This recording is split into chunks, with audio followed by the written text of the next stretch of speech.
I think it's a very useful and interesting two-day program, which I think broadly covers all aspects of intellectual property. Our session was on freedom to operate analysis, but the other sessions covered other aspects of patent law basically. And I think there's a lot to learn, apart from the fact that you can utilize this opportunity to interact with people who share a similar passion across different industries. Because as you know, patent law is, it's not industry specific, but to provide a common platform to everybody to come together at one place, I think conferences like this are extremely important.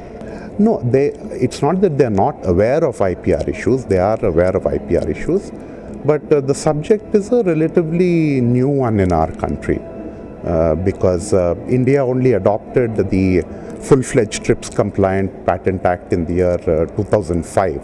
So it's just that we haven't had enough time, basically. So I'm sure, in the next, if you look at the next decade or next 10 years or so, I think, this awareness will increase, has to increase. It's increasing every day. I think in the case of educational industries, it's very important for them to decide whether they actually want to publish something in, say, a journal, or they want to take out a patent for it.